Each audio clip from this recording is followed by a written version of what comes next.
At Humoriso, we're not just another HR consultancy. We're a team of dedicated experts wanting to bring your business forward. Our Humoriso Technology Solutions, HTS, are a different kind of HR tech. Give real-time insights without overwhelming managers with too much data. So whether you're a growing startup, an established company, our human resources outsource support, payroll management are all there to help drive your business forward. So check us out and see what Humoriso could do for you today.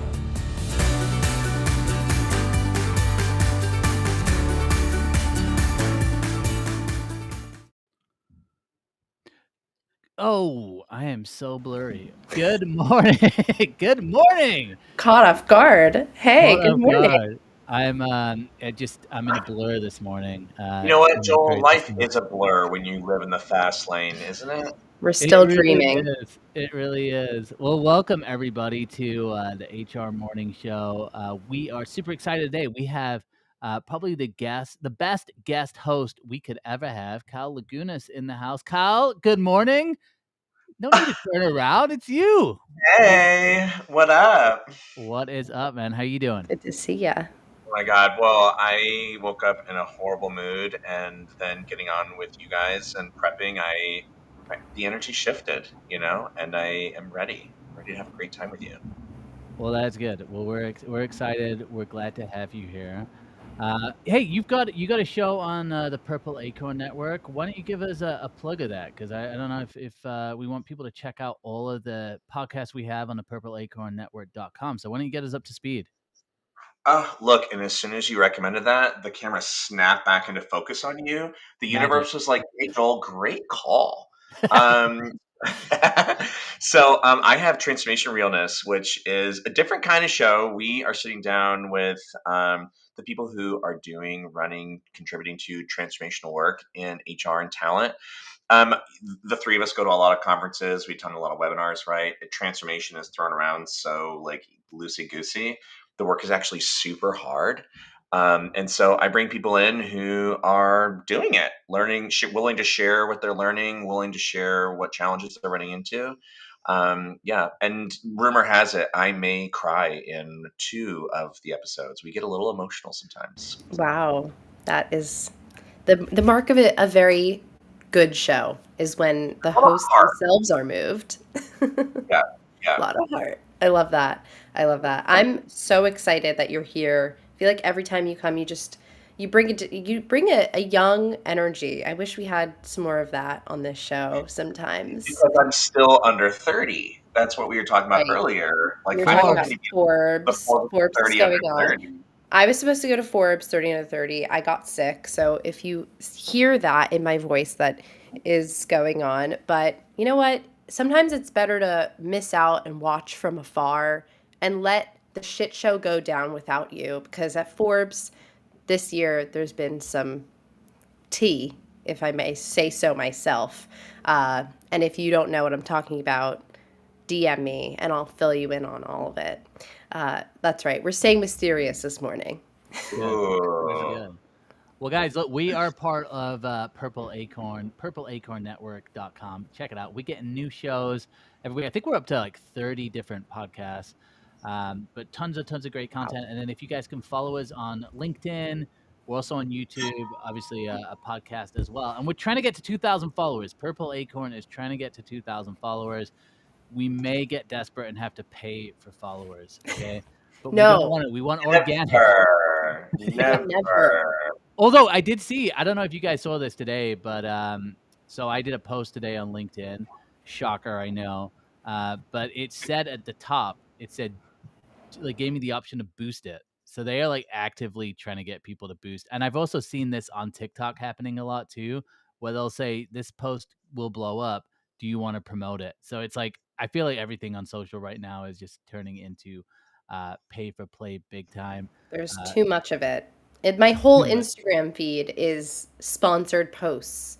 Like, usually not even influencer paid posts, but like from the brand themselves. And I'm like, Crazy. you're being so obvious about it. Like, try to be less obvious about it.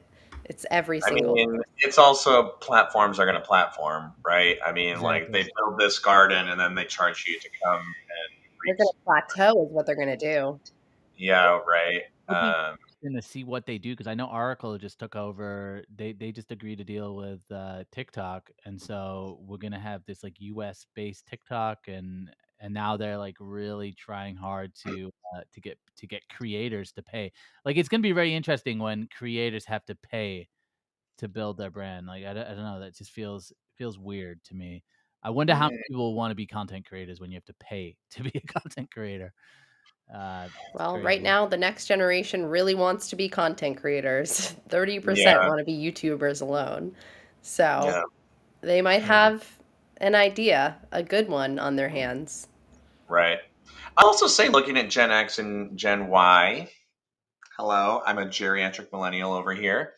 We want to share what we know and what we've learned too. So I see a lot of content creators that aren't just doing it for, the fame and the riches that come with being a content creator, right, guys? Um, it, we're just wildly wealthy. No, honestly, a lot of us want to just share what we're up to and what we're learning too. I think it's a super social time in our space because so much is happening. There's literally information everywhere. Yeah. I think we're looking to lean in with each other. So yeah. Yeah, and then I think it was Gary Vee was posting recently about trends for 2026.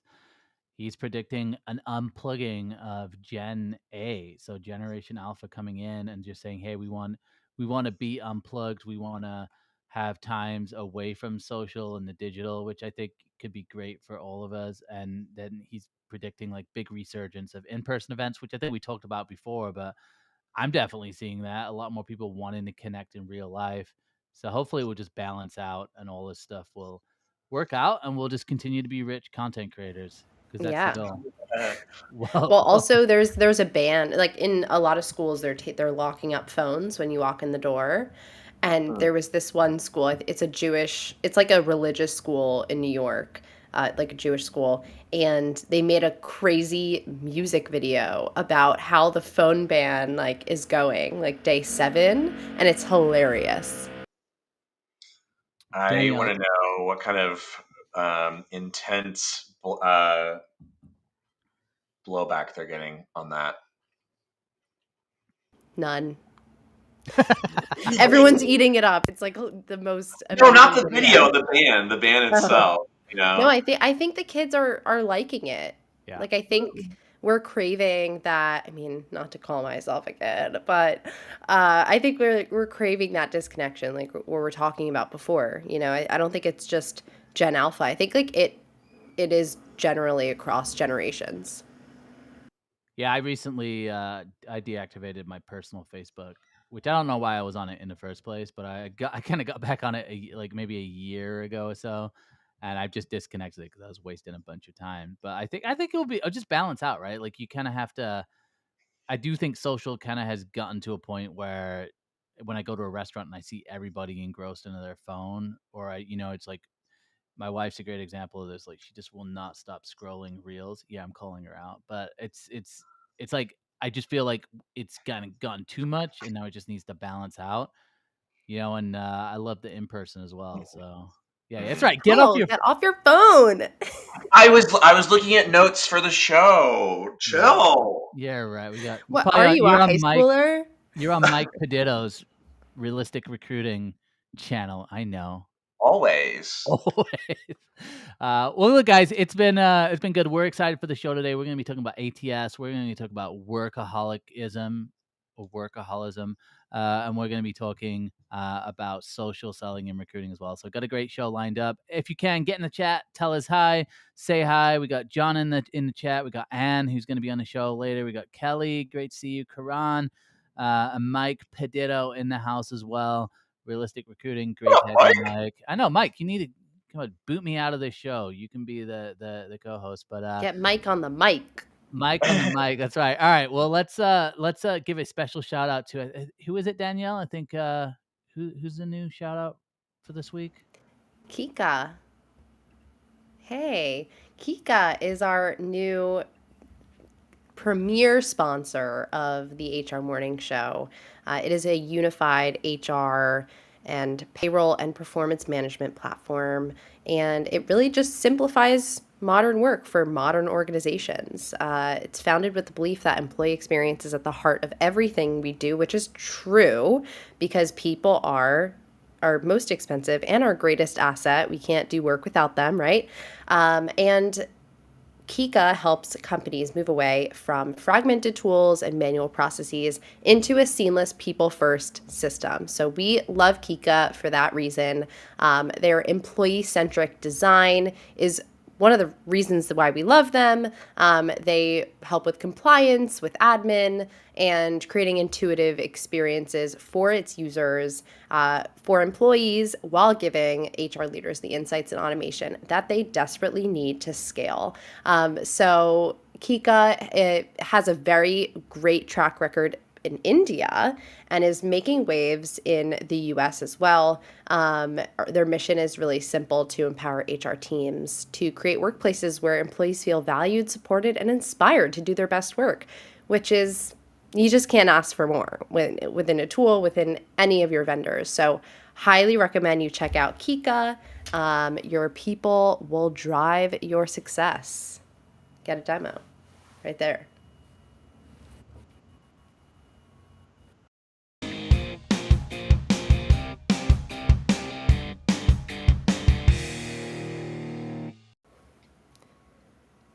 All right, guys. This is serious. Okay. Very serious. We Very all have serious. this problem, I think. Workaholicism. I can't say it right. Why am I not saying workaholism? Like alcoholic, like workaholicism, Workaholic. workaholism. Workaholism. Yeah. So look, I'm curious to get your guys' thought on this. I mean, I feel like um it's funny, like, honestly, I really don't actually think that I have an issue with this because of just how, I've never really been like that driven work wise. With that being said, I'm not saying I don't work hard. I'm just not obsessed with work, and I'm not driven by titles. But I have seen this a lot. Like, I feel like this is something which is huge. So Danielle, Yeah. you're nodding here. What are your thoughts? Well, I will, as someone who not only grew up in Manhattan, but also lives here, as opposed to you, you're more in like a rural What are you place. trying to say here? Wisconsin, there's nothing wrong with Wisconsin. Rural, it's rural. Yeah, no, in an urban city, this is how things work, all right? No, yeah, no, but seriously, New York is like uber competitive. It's like Yeah. the place you go to like launch and build your career in your 20s.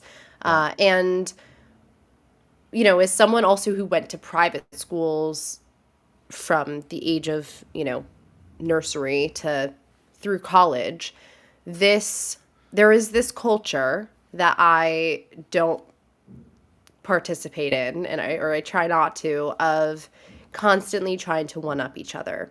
The competition is brutal. It's pervasive, and this culture really leads then to the kids from an earlier and earlier and earlier age up until like middle school we're at now, kids thinking about which college they're going to go to from like the time they're 12 or even earlier. Yeah. And I'm not saying this is like literally everywhere, but like that is the culture that, higher education has kind of cultivated in making it so hard to get into these universities. And that's also because of globalization. We have a lot more people applying from overseas, and obviously US schools have great reputations for the most part. But I think it then leads to kids graduating from college and feeling like, well, I did all this work. I lived my entire life to get into this school. And now I have to do that maybe and like worship my employer in the same way, right? Like work until you love me. Right? Like the headline kind of implies. And I actually read a really interesting piece in the Atlantic, same publication, a couple of years ago about why Gen Z specifically is not dating and not committing to each other, which, if you haven't heard, Gen Z is like the loneliest and least booed up generation ever. And it's one of the reasons is because of this workaholism of like, I can't settle down. I'm not good enough for someone else until I have the perfect job. I'm making the perfect amount of money. I have, the perfect work-life balance, or maybe I don't, right? I have to get through this part of my career and then I can focus on building a life that I want to live. And it's just incredibly backwards. I believe in living in the Exhausting. moment. It's exhausting, and it's lonely, and like that's why people are, Yeah. you know, Well, the having loneliness piece is problems. a great call out there, Danielle, because that is what this article is digging into, which is like workaholism is not drive. Like, oh, it's that hustle culture. Like, no, it's actually an addiction. Mm. And like that like the circuitry of that addiction is that like assumption, or maybe that like that need that I'm going to be able to trade intrinsic rewards for like we can't all talk today, extra that like it actually is like it is wrecking relationships. I Yeah. think like any one of us, when we have to deliver for a client, for a friend, for a family, like I'm gonna do everything I can to get to deliver. Um but I am not going, and that sometimes that means working until like 3 in the morning, just like a nonstop day.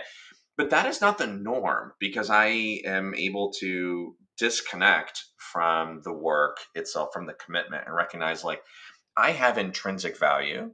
If like when I read this headline, when we were talking about like covering the article, it was like, if I work harder, will you love me? And the question, I was like, if you like work less, will you love yourself? That's the fear, Mm. like that I won't, that I'm not worthy. I think you're spot on, Danielle. Like digging into like the psychological like training that gets us here. It does start with putting pressure on school age children to pursue a certain path to success, which requires a ton of hard work. I was smart. I was not trying to reach and get into the top of my class, because I saw how much work, how much homework you have to do, like going above and beyond, like just literally to be perfect, even to get into the top 10%, which isn't even the high, like in high school. Plus extracurriculars, Yeah, plus like volunteering. why? And so instead, I'm like reading and like doing creative stuff and like having a life of my Having a own. personality, Yeah, yeah, developing character. But at the same time, I think that there is an opportunity for us to have empathy for those folks who do find themselves struggling with workaholism, because there is this innate need to prove some worthiness. And if any of you are on the call or on the show now listening, you really are worthy. If you love work, that's great. But work doesn't love you, actually. Work is going to get as much out of you as it can. Connect with your people, and with yourself. I think that if you want to apply that same level of rigor and commitment, like apply some of it to working on you, babe. You know? Yeah, I mean, I see this a lot too with, you know, being a parent with a couple of kids, so 3 kids under 6. I see this pressure from other parents where, like, Mm. the kid's, like, a year old and they're not talking, and then suddenly it's like, "Oh my god, like, we gotta do this to make it happen." I'm like, "Dude, the kid's a year old, like, it'll be fine," you know? And if there are, different issues, it's like you figure it out as you go along. But then it's like, there's a lot of pressure. I mean, there's, like, screen time you gotta worry about. Like, what's your Mm. screen time rules? Like, are you gonna have him on the screen? Are you not gonna have him on the screen? And what about, like, already, like, extracurricular activities? And, I think when I think I mentioned this before, I grew up in the UK, and, like, the difference between the UK and the US is subtle, but one of the big differences is you don't I don't think there is as much of that prestige that goes along with, like, the colleges. Like, when I moved over here, even though I'm in Wisconsin, like, people were still wanting to get into, like, top schools and do Oh yeah, I gotta get a I went full to high ride school in scholarship. Wisconsin. Yeah, so and it's that was a big shock for me. It was a big cultural shock, and I'm like, "Well, I don't care what school I go to or what college I go to." And I think the big thing is, like, if you're working hard because you value hard work in itself, that's great. Like, I think hard work is an important thing. But if you're trying to work hard to get a title or make money or whatever it is, because you think that that is going to create your value, and that's where you're finding your own value, or you think that other people are going to put value in you, that's where it begins to get dangerous. Because the challenge is you are never going to, there's always going to be someone that's better than you, that's richer than you, that's got more followers, whatever it is, whatever the bench line is.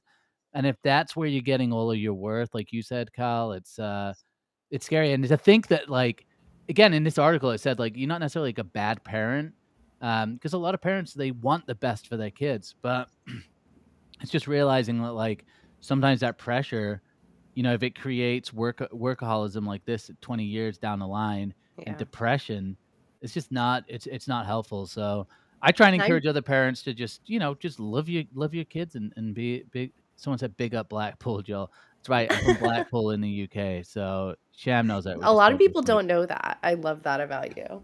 You're not from Yeah, no, here. I'm You're not from here. foreign. I am a foreigner. I just want to read this line because I think it's just so poignant. So, from the article, it goes, compare the scenario of driving to a fancy restaurant in your new Ferrari, where you will eat alone because you have no family and friends, with that of driving to Denny's in a 1999 Corolla to hang out with people who truly love you. That's right. So different. Danny. And yet, millions of seemingly successful people act as if extrinsic rewards are all that count.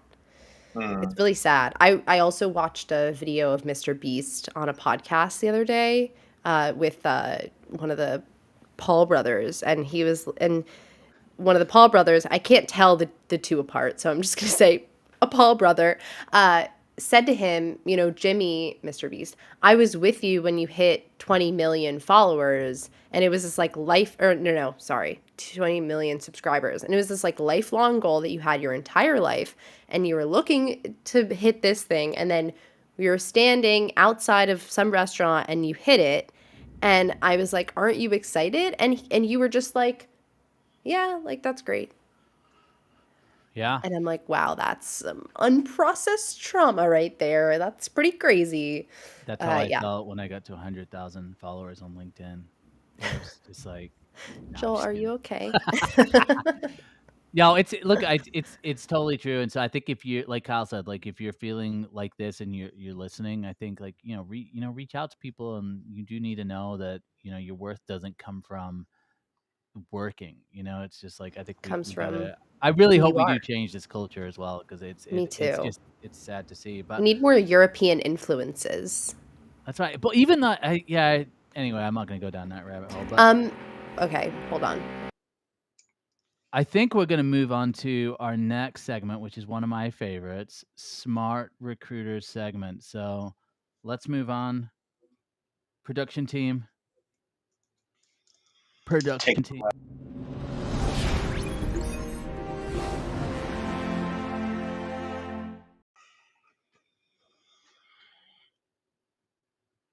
Oh, joke's on you. We're not going anywhere. It's me, babies.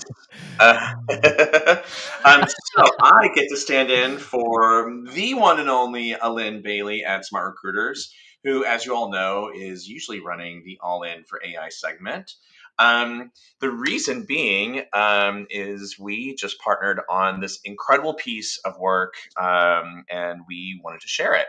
And Alin is on an airplane going somewhere. The audacity. But so it's really funny because not everybody knows what I do. They're like, Kyle, we like you. You're smart. Like you, I learn something from you all the time. This is actually you get to come sit in my office with me. My job is to study innovation cycles and emerging trends in this wacky world of work, kind of at the intersection of HR and talent, strategy and technology. And this project that we worked on together is the perfect example of what that looks like. Now, I was testing my slides earlier, and for some reason, the cover slide is not working. So it's going to look really not gorgeous right now, but let me go to it anyway. So this is why it's looking ugly right now. Don't ask me. But what this should say is the AI momentum model for HR. What we did with Smart Recruiters underwriting is we surveyed 200 HR and talent leaders in North America and 150 HR and talent leaders in the EU and UK, and asked them all kinds of questions about what is moving the needle for AI, specifically in the HR realm. And we asked some really straightforward questions, which was like, how would you describe your organization's current use of AI? Like, everyone's on their own journey. I was at a dinner with some HR execs last night, and around the table, everybody was in a different place. I wanted to benchmark that. 350 companies, big and small. That was a good way to start. And what we found was fascinating. First, can y'all believe that almost 1 in 10 reported they're not doing anything Crazy. in AI? Absolutely insane. Like, hello, like, good luck, girl. And meanwhile, on the other side of that, like, so this goes from like no activity to AI first mindset. That's the sliding scale. I really broaden this out. It's self-identifying, right? I gave them some statements. So they'd be like, yeah, that sounds like me. But what was really interesting to me was that over 1 in 3 are exploring possibilities. And what that means is they're not doing anything else except for just stuck in this exploration phase, which is also, in my research, a bit concerning. If we were like, we should all be exploring what's new and innovative all the time. I think that's part of our job as HR and talent practitioners. And especially if you're in a leader role, we need to know what's going on in the world around us, right? But we need to be taking action too. Like, our job, Kyle is the only one that gets to just explore possibilities. Like, that's my job. But the rest of us have work to do. And especially when it comes to AI, these innovation cycles are absolutely out of control. I was very surprised to see that combined is 43% of companies are either not doing anything in AI or they're just stuck in exploration mode. That's a lot, sis. That's like way too much. If you move over to then look at like, how has your strategy changed in the last year, that's where I got to think like, all right, well, exploring possibilities, maybe they are running pilots, or maybe they are, like, further along than they're giving themselves credit for. But no, when I asked them how their AI strategies have changed over the last year, they doubled down. And in fact, we found that okay, again, 7% reduced AI activity. That might be all of us feeling some of that pressure to like cut costs and prioritize one program over another. 18% said their adoption and strategy was unchanged. Maybe they stayed the course. But 29%, another almost 1/3, are doing they just began doing AI research or pilots just this last year. And maybe we live in La La Land because we're talking to technology providers all the time. Like, Danielle introduced Kika earlier. I know we're going to talk to Trent from iSIMS today. We're going to talk to Team Taylor. Like, we're talking to solution providers all the time. So maybe we are in a bubble. But I was extremely surprised to find that almost 1/3 of companies have just begun their AI journey in the last year. And by the way, the companies that were like the company sizes that were captured in here, we removed anybody that was under 50 employees. No disrespect to like the mom and pop shops, but we did want to look at companies that were moving beyond that phase. So we're looking at like 100 employees up to 10,000 plus.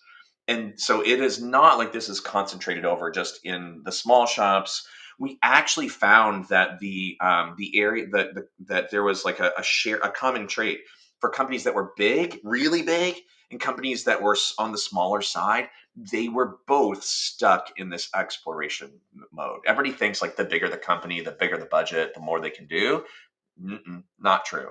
And so this was so interesting to me to just kind of get a pulse on the market, because you can't go to a webinar, you can't go to a conference without hearing AI this and AI that, how it's going to change the world. And it might, but I think it's nice for us to have a dose of reality to see like where we actually currently are, because we are in the middle of an incredible hype cycle around AI right now. It's nice for us to just get a little bit grounded in what's really going on. We didn't stop there. this research, oh my God, and I'm so upset with my slides here. I'm sorry, everybody. The QR code will work at least. We didn't stop here with just like, oh, that's interesting. AI is not as far along as we thought it would be. Like, cool, Kyle. Instead, what we wanted to do was understand that we compared the practices and behaviors of those who were at the top of the AI adoption journey and those that were at the back. And we wanted to understand what was making the difference for those who were ahead and those who were behind. And we ended up identifying 7 different drivers that aligned to 3 different dimensions that we found were actually moving the needle. And guess what? It wasn't buying tech. It wasn't turning on like all kinds of pilots and doing all this crazy innovative stuff. A lot of it was actually really quiet. So we identified these three dimensions of AI momentum. We looked at capability, which included literacy in AI, governance of AI, and integration of HR and talent systems. We basically was like, what's like your baseline that you're working from? We looked at posture, like what is your strategy and approach? What does ownership of AI strategy and delivery look like? And what is your risk orientation? Like HR loves to just avoid risk. And since AI is identified as risky for HR, we just eschew it. We're like, no, not right now. Actually, we're finding that those companies that are approaching AI with like measured and like managed, like actually managing risk instead of avoiding it, we're making a difference. And the other dimension was, of course, investment. You can't have AI, like, it ain't free. We were talking about like paying for platforms now. Nothing's free. But it's not just budget. It's actually budget and then having the right people in place on your team to deliver and navigate AI innovation. And also looking at the scope of your programs. Is it a local program? Is it global? Are you looking at a specific function? But so we dug deep into this stuff, and we ended up with a 60-page report on the AI momentum in the space. We go super deep into. I'm so annoyed at how ugly this is. You know what I'm going to do? I'm going to move out of presentation mode. Like, what is going on here? Oh, that's why. Like what is happening here? So you can see here, you can scan this QR code and you can download the report. It is a doozy. It's 60 pages, but we did structure it to make it where you can like scroll through and look at the different sections. I don't care if you are leading talent acquisition, if you are leading HR technology, if you are a recruiter, if you are a benefits specialist, everyone in the HR or in talent organizations need to understand what's going on with AI in our space. We all need to be a part of this.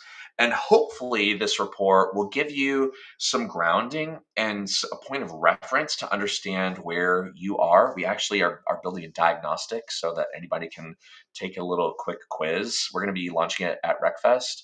And so you'll be able to find out like where are you in your own journey, because this isn't a point of like either being at the front or being at the back. There's so many dimensions to this stuff that you might be at the front in one area and in the back in another and in the middle in a third. And I think it's important to know where we're at. So this was the research that we cooked up with Smart Recruiters, and we actually published it we debuted it at HR Tech, and we ran a focus group with some of their CAB members, and then we published it to the broader community last week, and it's going off. I'm having a really fun time with it. So, Wow. That was Danielle, that's so my much, day job. so much good content in there. Now I understand what Kyle does. Wow. One of the parts that struck me the most was about who is adopting fastest. And as someone who's worked at an HR tech provider and vendor or several, this makes like it honestly makes sense to me that the buying cycles are so long, because even in 2020 through 2023, the buying cycles were like longer than 6 months, like way longer. So to hear that, I mean, we were going after enterprise level clients, and I definitely saw that the medium sized businesses were more open to change. One of the our clients was like Coinbase, and they were at that point around 2,000 employees, not an enterprise level, but definitely growing. And they were most open to change and kind of rethinking systems. And I feel like when you're in the smaller phase, you're kind of just getting your legs. And Yep. then when you're in a larger phase, it's just everything is so much harder to move, Yeah. and to rethink, which is, I think, what this kind of technology requires. Yeah, it was. I'm glad you call it out that way, Danielle. And I know that we're going to have to move to the next segment, but it's some of the unsexy stuff is actually what's helping accelerate. If there is clear guidance on how to evaluate AI solutions, for example, then going and talking to vendors, I'm not saying like, hold on, we're still trying to figure all of this out. I'm not ready to engage. It's like, oh, bet here's our minimum qualifications. Like you have to be compliant with this. You have to be able to work within this governance framework and blah blah blah. I know what I'm doing. So the red tape stuff that usually slows things down is actually accelerating, and it seems like the companies that are in that mid market are ahead of the game. Which is anybody in the solution provider space that's listening, stop chasing enterprise. Mid market is where the deals are getting done. I am Love still that. shocked that 8% of people said they're not doing anything with AI, or I think it was 8% are going backwards. Like, I think it Yeah. just blows my mind because, like you said, one of the big parts of the hype cycle is there's so much talk and conversation, but what becomes apparent after time is there's very little almost action behind that talk. So you can go to a lot of talks and feel like, oh, I've got a lot of knowledge. But then when you dig in deeper and go, okay, talk to me about the use cases, talk to me about your actual workflows, talk to me about automation and AI and how it's actually impacted the business, it starts to get quieter. But it's still surprising to me that people would even admit that. Like, it's crazy to Yeah. me.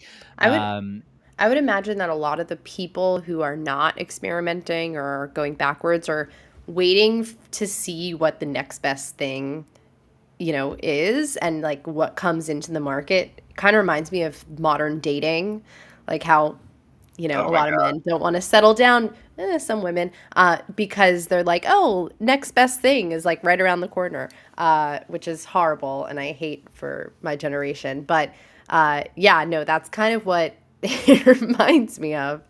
Or they just feel overwhelmed, which is Well, guess totally what? It is fair. and I know we need to move on. Our next guest is waiting, but the wait and see, like that, just leaves you lonely workaholic, yeah. right? And I think that's the risk that we're running here too. The wait and see. These innovation cycles aren't slowing down, which I'm sure that our friends at Team Taylor will have something to say about too. Innovation's happening.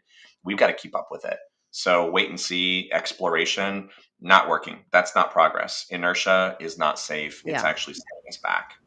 So Okay. next steps for anyone listening who has not made a move on the buying side is what, Kyle? 2 steps.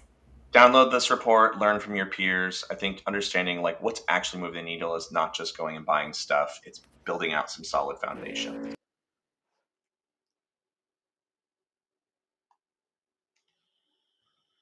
Scan the QR code.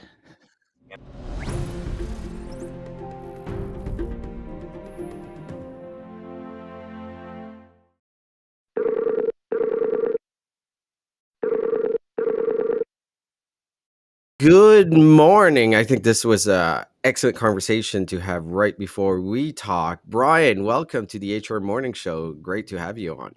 Well, thanks for having me, Serge. It's great to be here. So Brian is at Team Taylor, and I'll tell you, I've been to pretty much every show lately, and Team Taylor has a lot of buzz at every different HR shows because the bright pink branding. But a lot of us don't even know what Team Taylor is. Like the first reaction when I saw Team Taylor, I'm like, oh, is this like the Taylor Swift fan club? But maybe you can give us a little bit more insight of what Team Taylor and a little bit what the origin is. Yes, Team Taylor, not the Taylor Swift fan club, but we're on that next, I guess. So yes, call out with the pink branding. All these things are great. Certainly grab your attention, Yeah. but there needs to be some there. So we're a little bit newer to the North American market. We are a Swedish HQ'd company. We've been around for 13 years, and just recently entered in the last couple of years the North American market. So we had 15 folks on the team last year before I'd arrived. We are now over 60 and continuing to grow. So really big growth phase for us at the moment. To answer your question, what is Team Taylor exactly? So oftentimes we describe ourselves as an employer branding and candidate experience force multiplier masquerading as an applicant tracking system. I mean, this is a dense space to operate within. So you need to be able to stand out. And that doesn't just mean by being pink. I think that certainly helps. But you need to have some content behind that. How do you function? What are you about? So that's what we really try to lead with, are those two components of the employer branding, and then really, really emphasizing an amazing candidate experience based on how the app is put together. I'm really curious about what you feel are the difference between the, say, European, Swedish market compared to the North American market. Yeah, well, number one, so much larger, and we've got 13,000 clients, and about 1,000 of those right now are in the U.S. So we've got a lot of work to do, to level the playing field there, I think, between the markets. But we're new, so I think what's important in Europe isn't necessarily the exact same thing that North American buyers are looking for. We are just more dense. I think that's probably the best way to put it. It's a very, very mature market here. So you need to be different. I think your previous guest, Kyle from Smart Recruiters, was mentioning the topic of AI. That's table stakes now. You need to be in that. And there's lots of ways that can manifest itself, but that's certainly something that's also core to our product. But yeah, I think they just want different things. We do a recruiting trends report every single year. The two big things that came out of that are quality of hire, trying to find the best candidates, even though it's definitely still very much an employer's market. And the other piece is AI. How do we incorporate AI? How is that going to help us? And I think it's a dangerous topic for some people where they're not educated on it, but you need to educate yourself on it because it's coming whether you like it or not. Oh, yes, it is coming. You did talk a little bit about employer branding, and it's something that I'm very passionate about. I was talking to a practitioner a couple of weeks ago, and they're like, if you're not doing employment branding correctly, you're kind of out of luck. But then on the other side of it, I'll go to a ton of career pages, and a lot of the messaging seems very, very similar. So, like, what's your thoughts around this? Like, what makes a really strong employment brand? Yeah, I think a lot of times companies think of like a logo or a Yeah. campaign that they put together, and they'll slap that onto a career page, or maybe it's in their About Us section, which candidates almost never make it to, by the way. So, your storefront for your first impression and basically everything that happens subsequently after that, that's where they learn about you. So you need to put your best foot forward on those career sites. Team Taylor in particular, like that's sort of the cornerstone of what we're built on, are these beautiful no-code career sites that HR leaders are able to put together, TA leaders are able to put together, and it leads to a really compelling experience for both the candidate, who gets to learn a lot about the company through videos, through images, through just telling the story of what the company's about. Some of them will even link their Glassdoor reviews, which I know can be a little dangerous for some companies, but the people want to know what it's like to work there. We live in a research age. It's really easy to go find out a lot of information about these organizations. So if you don't put that narrative out there, somebody else is going to do it for you. Yeah. One of the things that frustrates me a little bit is I call it Instagram versus reality, because a lot of the messaging that you do see, is it really accurate? Is it really the picture of what it is working there? In most cases, it's not. It's actually hurting. I think if you're someone that's highly motivated, that wants to work a lot of hours, if your company's like that, you should have that in your messaging. So the expectations when that employee comes in is they know exactly what they're getting into. But where do you see companies dropping the ball most on branding right now? Yeah, I feel like branding and candidate experience are just so tightly woven together. They are for us anyway. So probably two big places. So I mentioned earlier the logo or the tagline. They'll put that out there and think that the job is finished. I think for us, the candidate experience is going to be really, really important, because most of the people that are going to come to your career page are not going to get hired, but they are going to interact with you in some way, right? So telling them, hey, listen, this isn't going to be a great fit. Here's why. Some sort of communication needs to be present there, and it needs to be done well. It's just not something that's really thought about. It's certainly an afterthought. I think if you pull, as we did in our recruiting trends report, lots of TA professionals, candidate experience is really, really important when you go a layer deeper and ask, how are you creating an environment that leads to great candidate experiences? That's when it starts to get murky.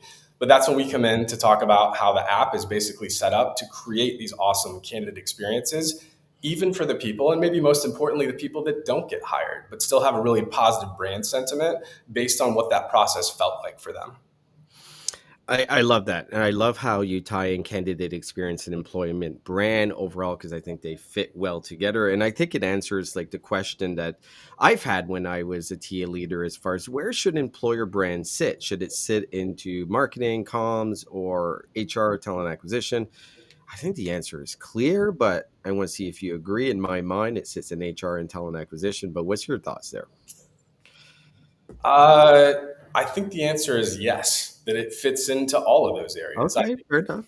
In every single business unit. Yeah. I think it starts as sort of a joint venture between marketing and TA. TA bringing, through the candidate lens, this is the experience we want to provide. Marketing creating the messaging for that, but it needs to live within every single touch, every touch point that you have with candidates. They're going to see it, right? If you're inauthentic in some way, if you're saying one thing but doing another, bad idea. As I mentioned, the Glassdoor reviews, like every business unit is represented there. You got to make sure that you're delivering and just live kind of who you are, and what you put on that career site better be that. Otherwise, if somebody finds out differently, they will call you out on that. So I wouldn't say it lives in just one place or another. I think it's something that you agree on as a company, those core values that people love to espouse, like, is that lip service or is that really who you are?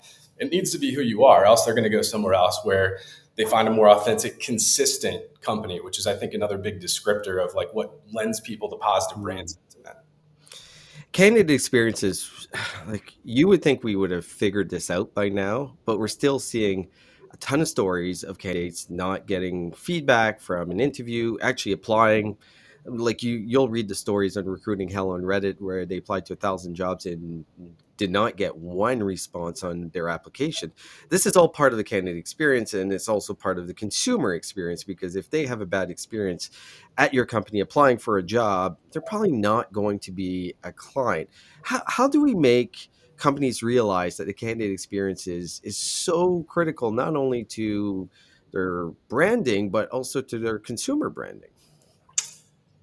I'd say pay attention to what you just said, right? There's no shortage of anecdotes all over LinkedIn in this, employer market where candidates are saying, "Oh my goodness, what do I need to do just to have some sort of human interaction that makes me feel validated that, I applied for this position. And this is something that, I had a good experience, even though maybe I didn't get hired, depending on where you got through that process." And I think, again, for us, this is just native to how the app is built, and those human checkpoints where, maybe it's a time saver to just batch reject a whole bunch of people that aren't going to be a good fit. Maybe you never even speak to them. Bad idea, right? So you're putting that out into the ether. Those are all pieces of that candidate experience. From the moment that they get to your site, before they even have an interaction with anybody, what are you broadcasting about your brand? How easy is it for them seamlessly to apply? You mentioned a really important note on that too that caught my attention was consumer experiences, right? We know exactly what a great consumer experience looks like. And I think that's, again, sort of table stakes of what they're expecting for candidate experience. And most companies are not yet delivering on that, evidenced by the fact that it's not hard to find those negative comments on companies that are just dropping the ball. I think the moral of the story here is, though, you're in control of that, but you need to focus on it as a tenet of what's going to be important to you this year if you want to, first of all, attract great candidates, but then retain those people because you are who you said you were. Really good advice. I think everyone listening, I hope they're following this. So the ATS market is obviously a very tough market to crack. There's a lot of competition. How does Team Taylor try to stand out in this marketplace? Yeah, I sound super redundant, I guess, saying this too, but it's very much the candidate first experience. Yeah. That's the cornerstone that we were built on. I think, for our sellers here that are getting to go be consultants and talk to people that have to answer that question every single day, several times a day, is it such a crowded market to say, okay, Team Taylor, like the branding, but what are you about? Is this all splash or is there some content there? And we get to talk about that. And I think it's unusual to tell a TA professional to say, you're kind of an afterthought in a good way, because we want to focus on that candidate experience that's actually going to end up being really great for you. And it's going to boost your employer brand, but it really is built for candidates. It's built differently.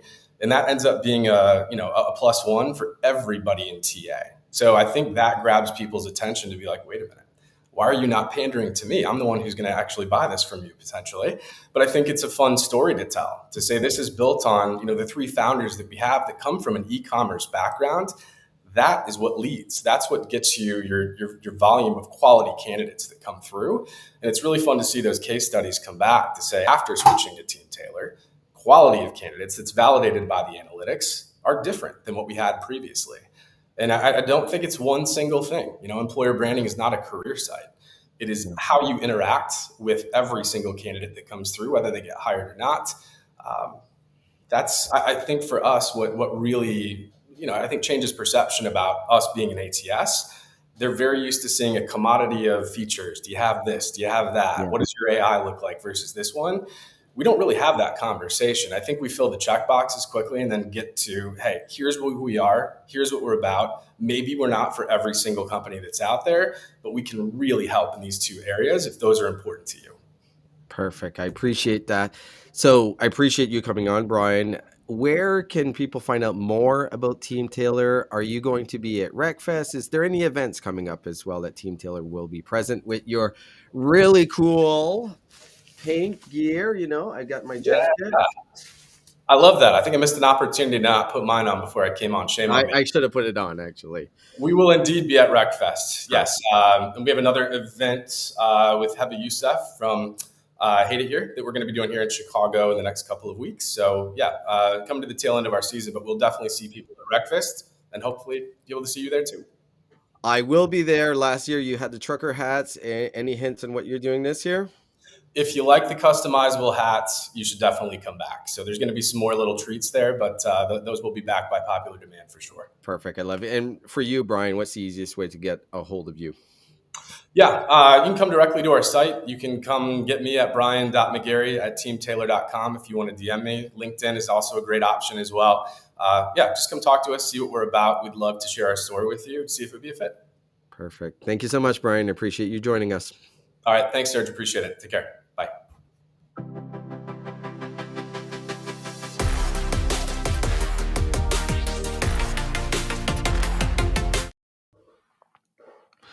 Hello and welcome to Talk Nerdy with iCIMS. And my guest today is kind of the belle of the ball today, Mr. Kyle. You are one popular fellow today. Can you blame them? I mean, No, hello. I wore my I think creative it's some cardigan cancer. for this. Oh, yes, I know. That was quite the hit at HR Tech a couple of weeks ago, was your merch. Yep. We had fun putting it together. Wanted to look like a team. It was our first time as a group out together, and wanted to do something more than just a tee. Absolutely. So today, we on this segment, we talk a lot about data and trends. And I had a kind of a unique view on another little sad thing that you're working on that's not really a sad thing. It's something that's definitely needed. Can you tell us about the AI Council and what problem you are trying to solve with your team? Oh, absolutely. So we published some research last week on the state of AI in HR. We're doing more than just studying what's going on. At Kyle and Co., we wanted to make sure that our taglines were research meets reality. And Mm. we really wanted to make sure that the observations that we had, the best practices that we were identifying, that they were informed and connected and supporting the field. We also we know, like Trent, you and I have been friends for a while. You do a lot of really great AI education content of your own.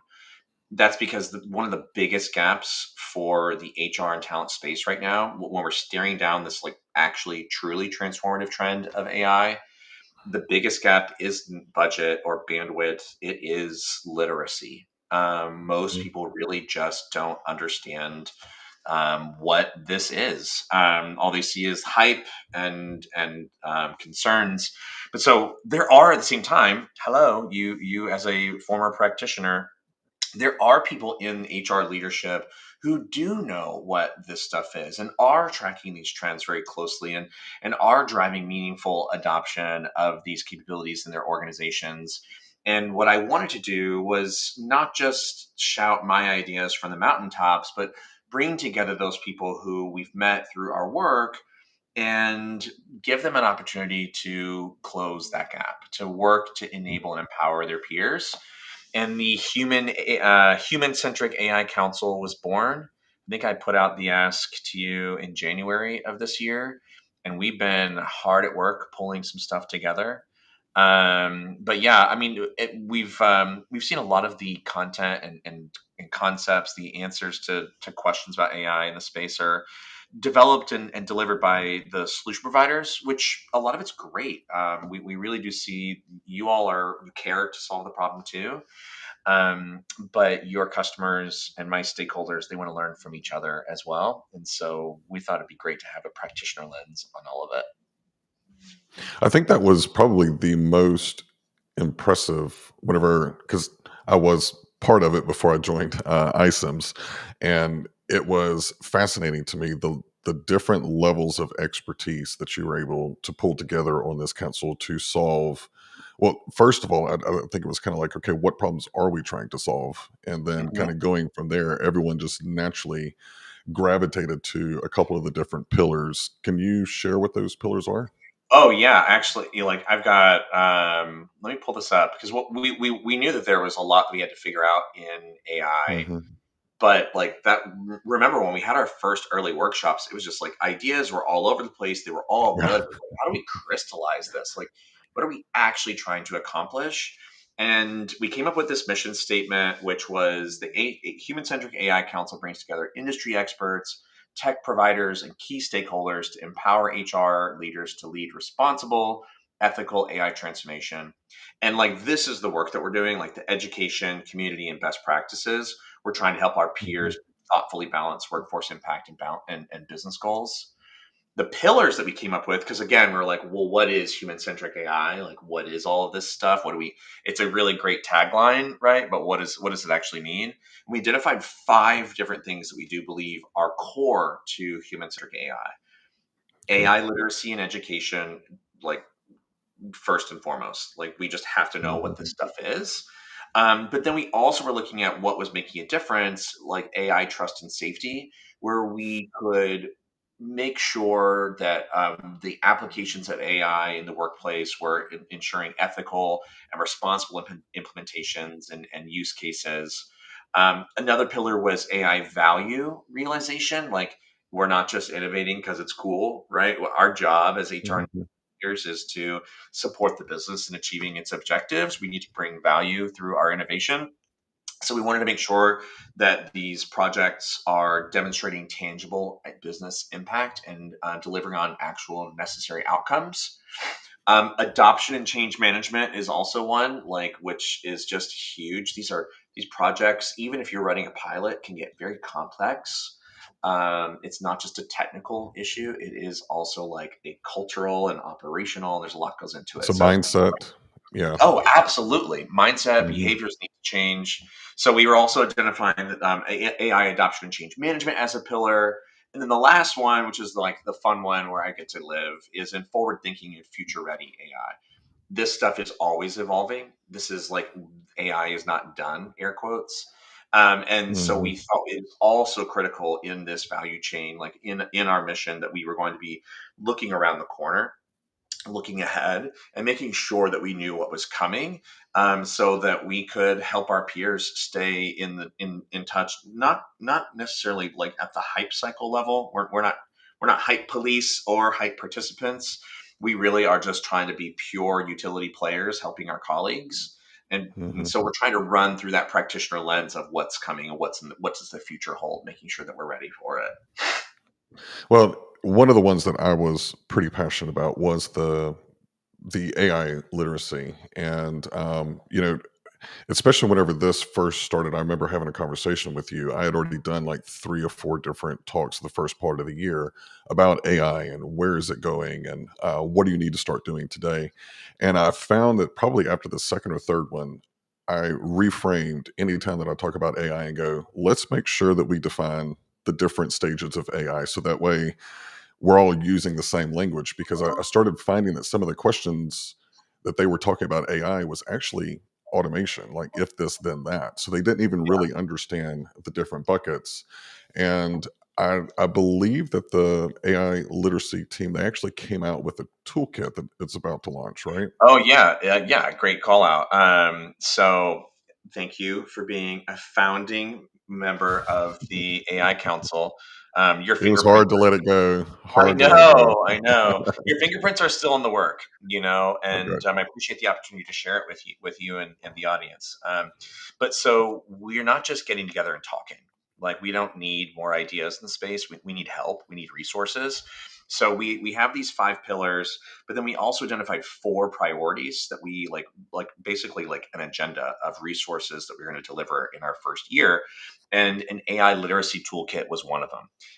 Like Mhm. no one's going to teach HR, and we're not talking about just like what we're finding is like it's not enough for the leaders to know what AI is and how it works. It's not enough even for the technology product or project leads to know how this works. Like with an ATS project, Mhm. it used to be you had, ops was going to run the project, they were going to implement, and then all you had to do was show up for training.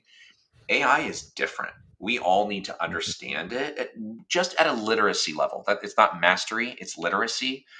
And so, in order to help support that, we have a group of peer level. I mean, we range from like a global head of talent acquisition into like people running HR ops. So there's a mix of different peers.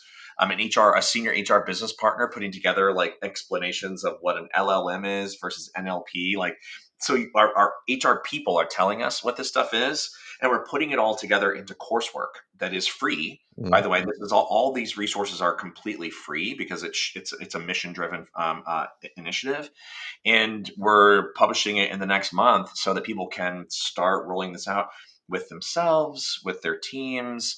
We want this to be a resource that people can glom onto and get a lot of value out of, because AI is not slowing down. It's in fact speeding up. Now is the moment for us to start to figure out what this stuff is really all about.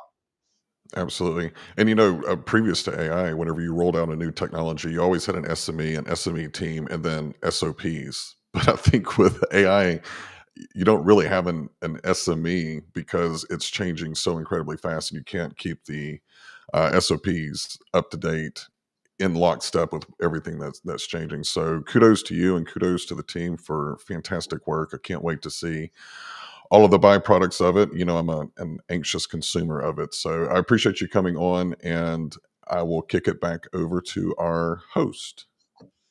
Thanks, Trent. Thanks, Kyle.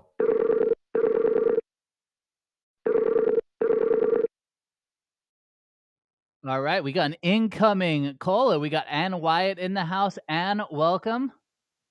Hello. Yes, thank you, Joel. It's so good to be here this morning. Yeah, it's great to have you here. Why don't you give us a quick introduction for anyone who doesn't know you? Who are you, or what do you do? What do you do best? Absolutely. Yes, Joel. Well, my name is Ann Wyatt, and I am the owner and president of Ann Wyatt Recruiting. Although these days, what I do best is probably podcasts more than anything. I'm the host of the Workforce 4.0 podcast that talks about people and technology and how we're bringing those two things together. So it's pretty I love exciting. that. I love it. So tell me about the podcast. How long have you been doing the podcast for? I've been doing the podcast since 2022, I think. So quite some Nice. time now. We're just getting ready to kick off season 10 tomorrow. So super excited about that. But it means a lot to me to be able to host these conversations, because with automation and AI taking on so many bigger parts of the way that we work, it's important to see how humans are going to interact with the way that these systems work as well. 100%. No, I love that. And 10 seasons. I mean, congratulations. That is amazing. I know most podcasts don't even get past episode 3, so you're absolutely crushing it. Well, why don't you talk to me about this missing link that we're seeing between marketing and HR? Talk to me a little bit about why we see this and what your experience is with this. Yeah, well, I think this is a great follow-up conversation to the conversation you just had with Team Taylor. And I had to agree with a lot of what he was saying, your guest there, because I do feel like there is this missing link between HR and marketing, because your employer brand has to resonate not just for your customers and your consumers, but it also has to resonate with your talent that you're seeking. So when there's this divide here between these two departments, and they're not able to communicate and collaborate on what their needs are, and how we're marketing these roles sufficiently, then you're not really hitting your quote unquote marketing, you would say, target audience.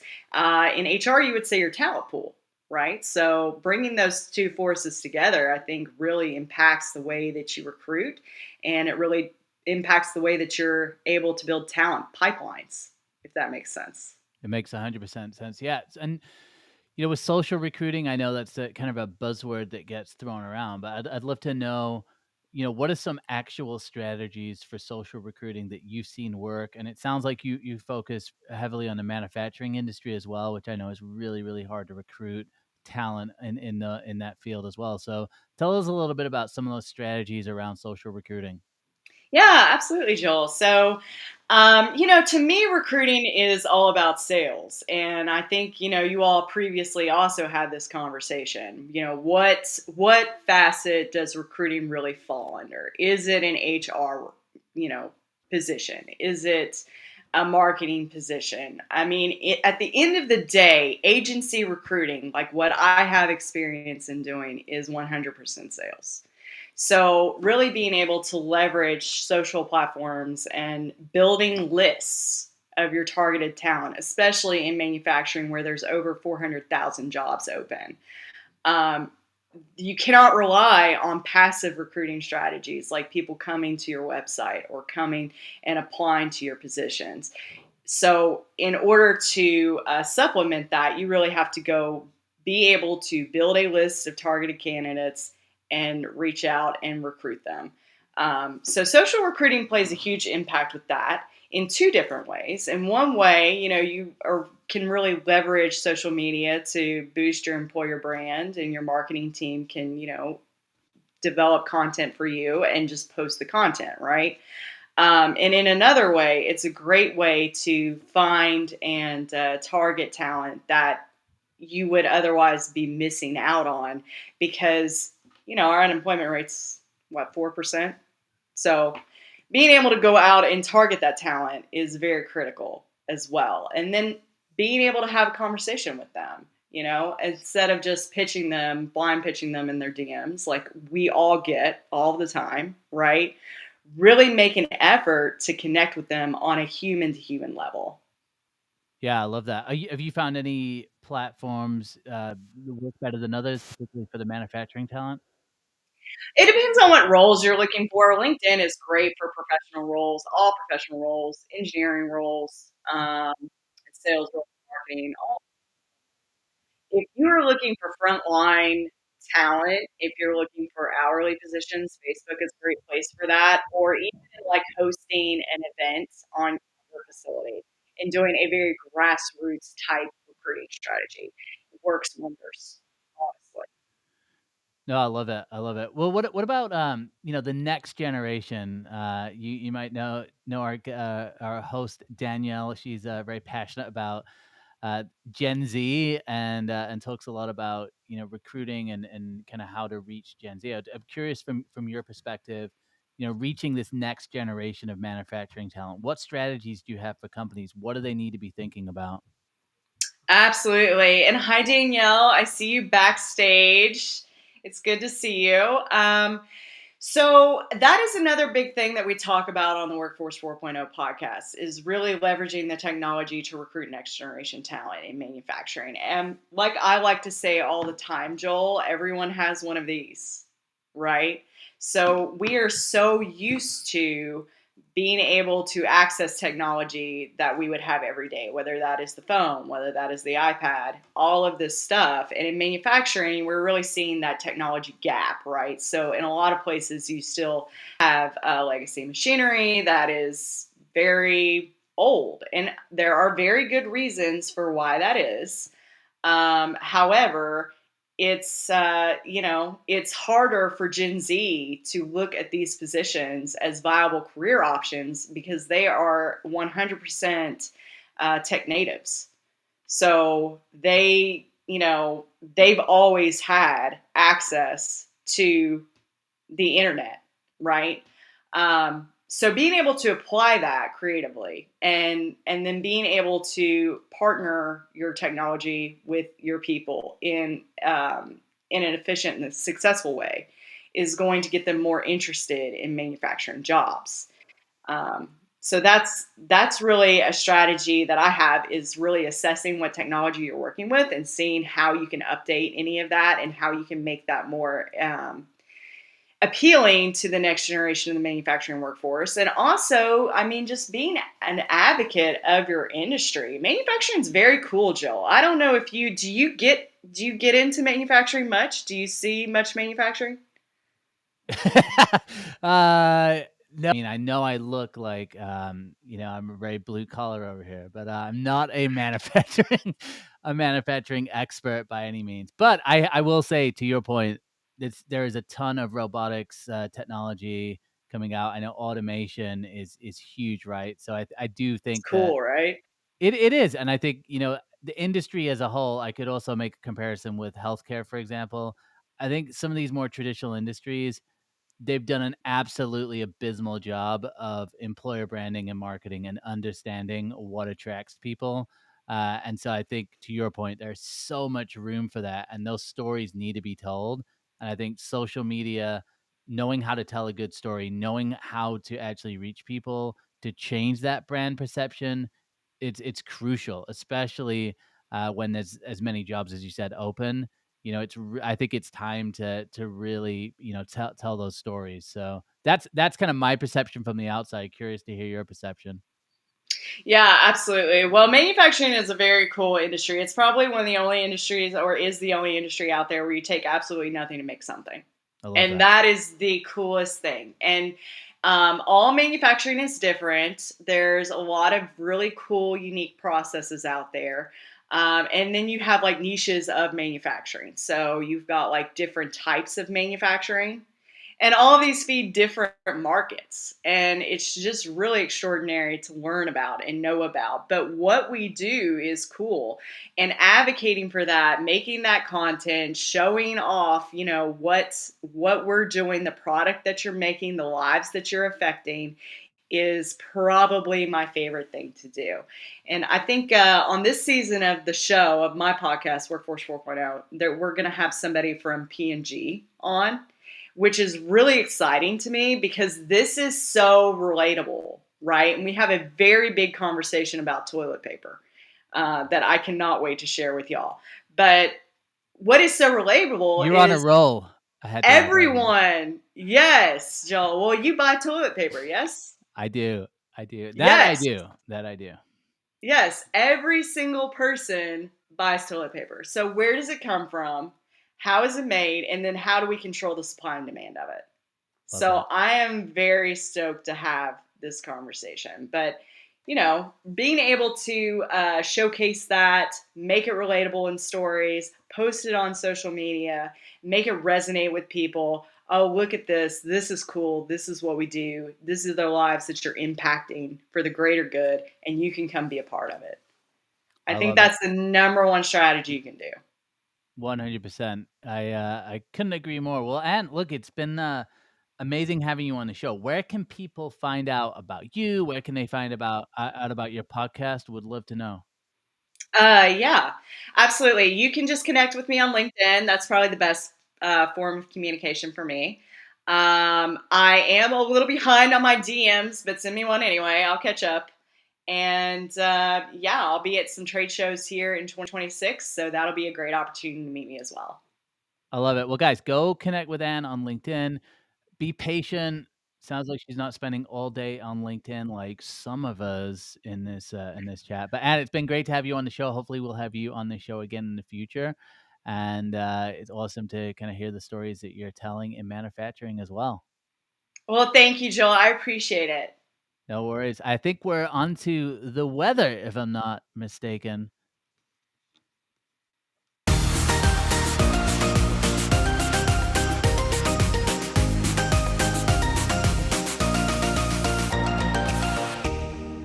Good morning, beautiful people. All right, let's talk about the forecast for job interviews because the winds are definitely shifting.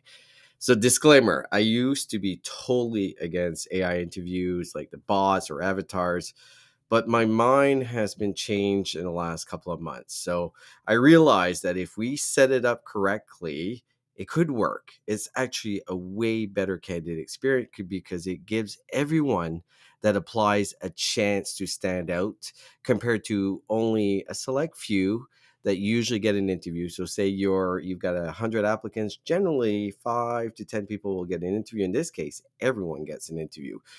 And it seems like a recent field study agrees with me as what they did, they pitted an AI interviewer up against a human interviewer across 70,000 applicants. And guess what? AI came out on top. So candidates who interviewed with AI got more job offers, more hires, and even stuck around longer once they started. And here was a shocker to me. When given the choice, nearly 80% of candidates chose the AI over a human. That kind of breaks the narrative that we've heard in the field. So, what this means is that interviews are going to look and feel different in the very near futures. Candidates will need to prep differently because AI is tuned into structure way more than small talk or personality. And for employers, the pressure is on to make sure that these tools are fair, transparent, and obviously bias checked. So, here's your forecast. As most of us in HR know, a lot of our hiring managers really suck at interviewing. So we got to expect a change. AI will handle the consistency and scale, while humans will bring the empathy and nuance. The interview storm is coming, so we better start updating those playbooks right now. That's your HR weather. Let's get back to the panel. Is it Surge in the flesh? Oh, it is me. I've Or been is here this all your day. AI bot? Yeah, it kind of feels like it, right? Wow. What's your thoughts? I gotta admit, Hot take. I was so against any AI interviewing tool skill. This is not going to work out. Then I actually saw an example that blew my mind. First of all, where I thought they did it different that it really worked is the hiring manager came on before the video and said, "This is why we're doing this. We want to give more people a chance to actually stand out. And if you don't mind doing this, this will help us make a better decision." And the uptake rate was extremely high. So I think if you give it the right scenario and you explain to candidates, I think they're willing to do it. But I don't know. What do you guys think? Like, what do you think, Kyle? You're on mute. I know. I was giving you a chance to practice lip reading skills. um, so I have an example. Or I think you're right, Serge.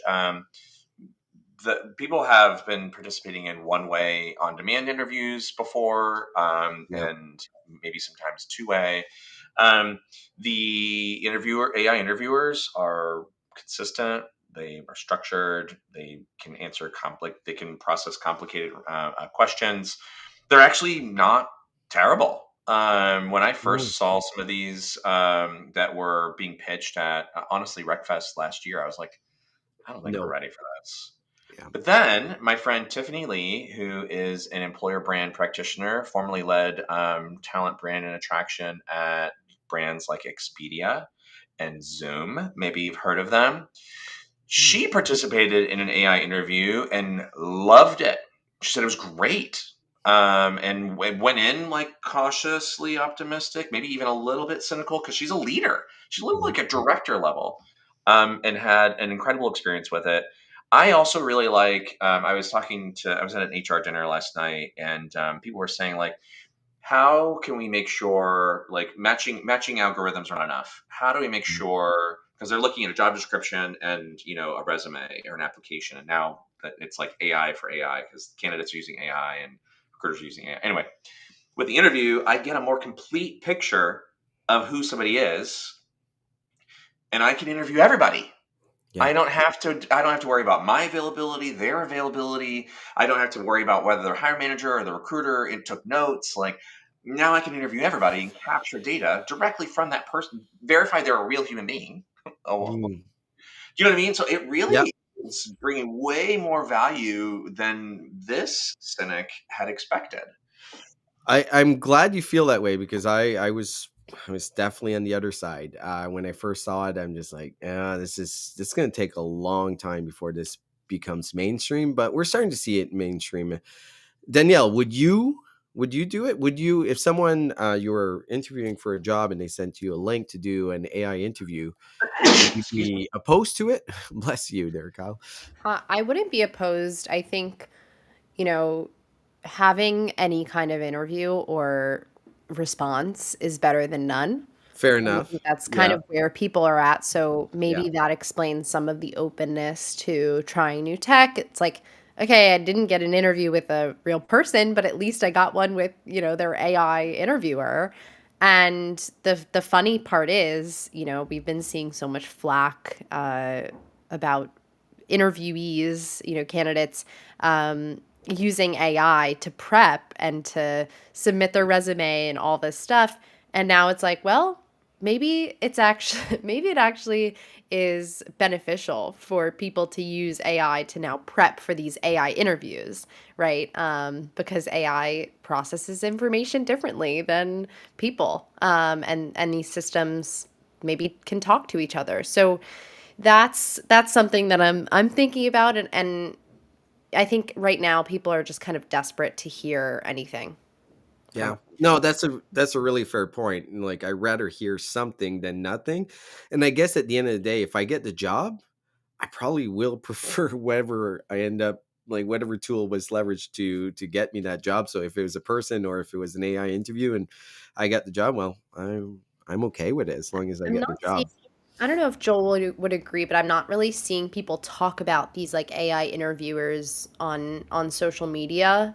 I might Mm. just be like not specifically looking in the right places, but like I would be curious to hear, from candidates who are using it, like what the experience is actually like. But I think right now people are just eager to be in the process and are maybe nervous to F it all up.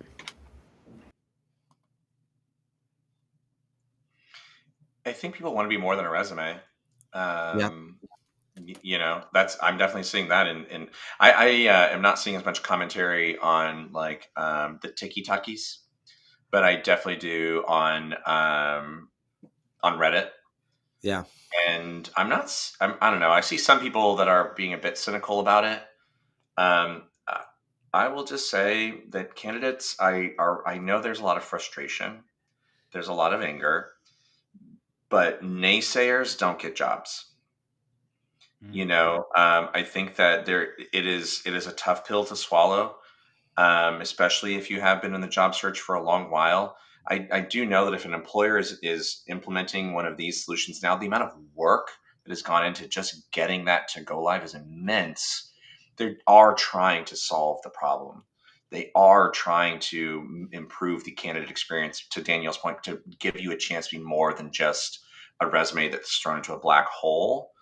So I feel like there's a mindset shift that needs to happen. There's a lot of cynicism, which is why I was so surprised to see somebody at a director level having a great experience and Yeah. sharing about it on LinkedIn.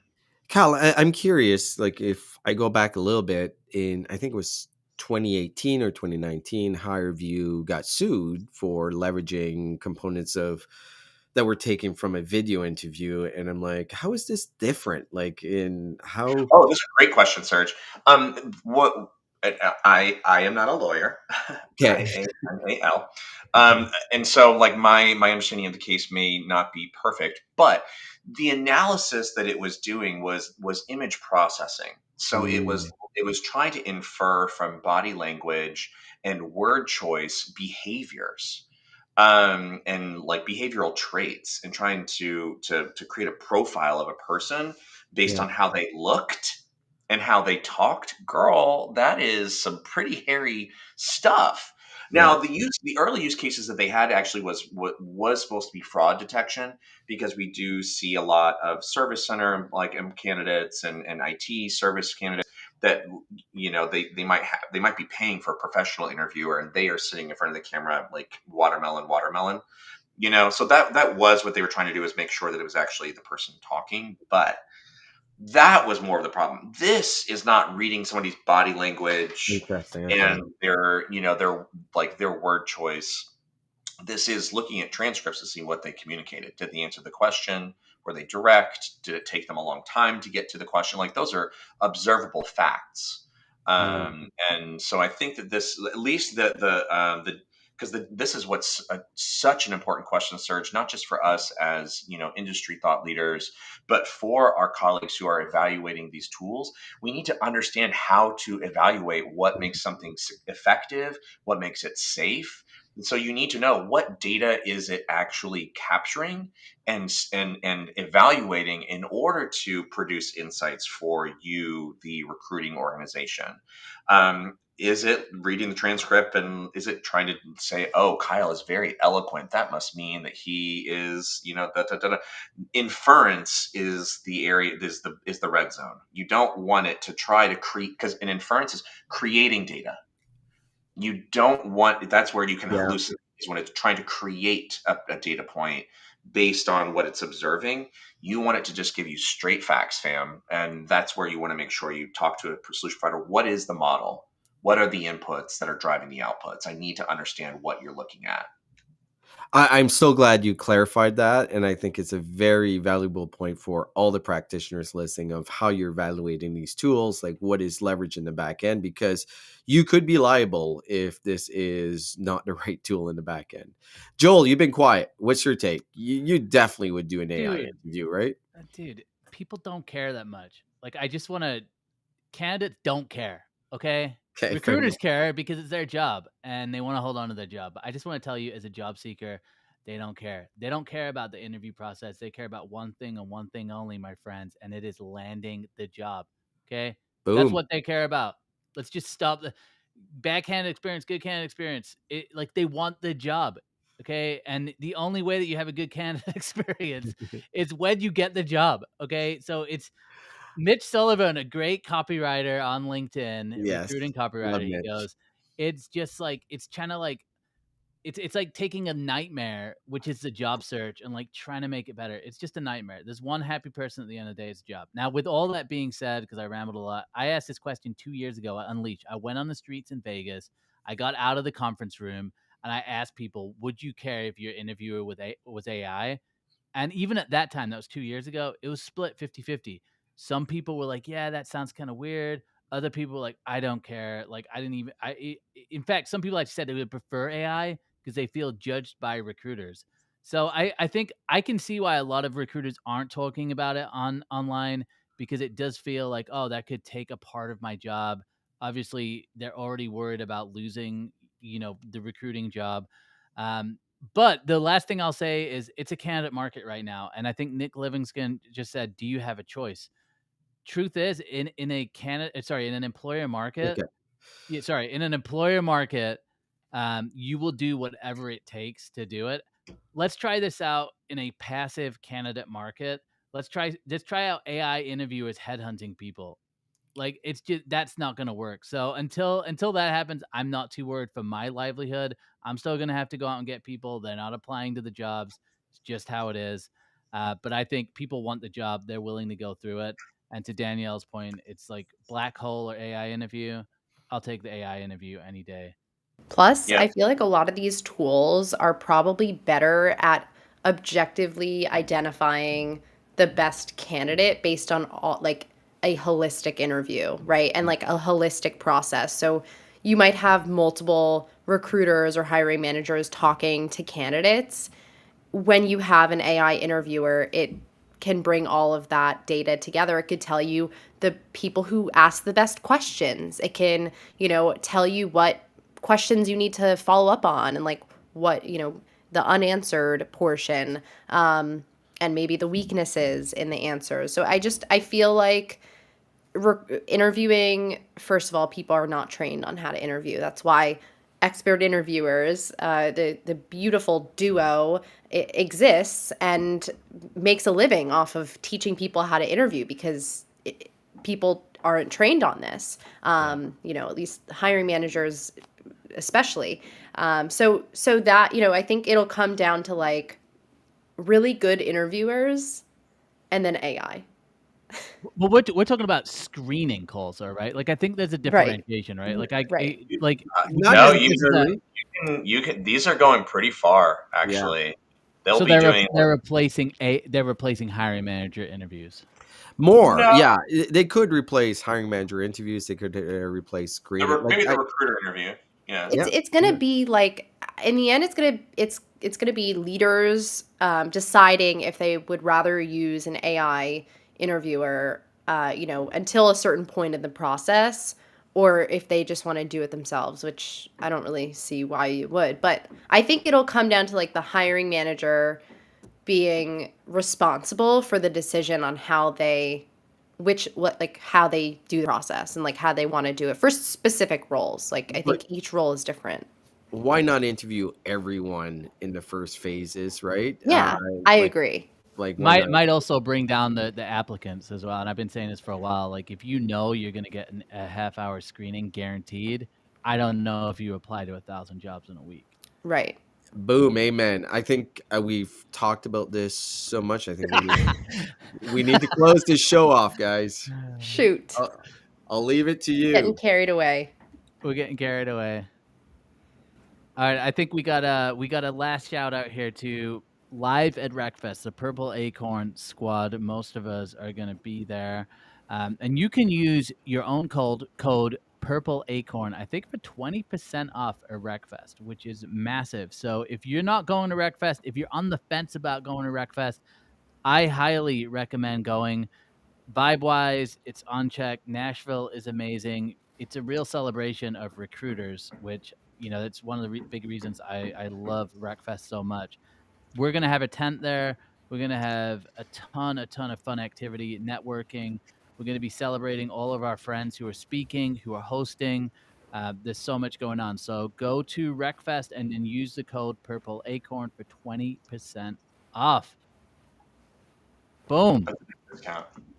Good job, guys. Purple Acorn discount. Well, look, yeah, great job.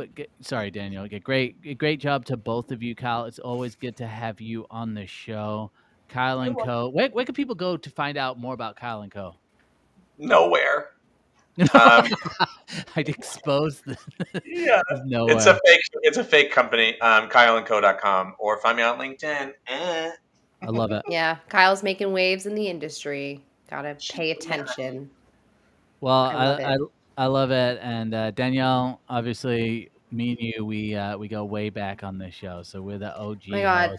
This weekend, can I just share this really quick? This weekend, Joel texted me and he said, "I miss you," and I was like, "You're breaking my heart." Yeah, I won't be at Wreckfest, unfortunately. Something came up last minute. I'll be in San Francisco with Lalgee. Joel Lalgee? Lalgee Geol, actually. So I'll be missing out, but I know you guys will hold down the fort and have a ton of fun for me. But no drinks. No, don't take a shot for me because I don't drink and you don't drink. So that's right. Maybe Kyle could take a shot. All right, bye. All right, bye, see you everybody. guys. Bye.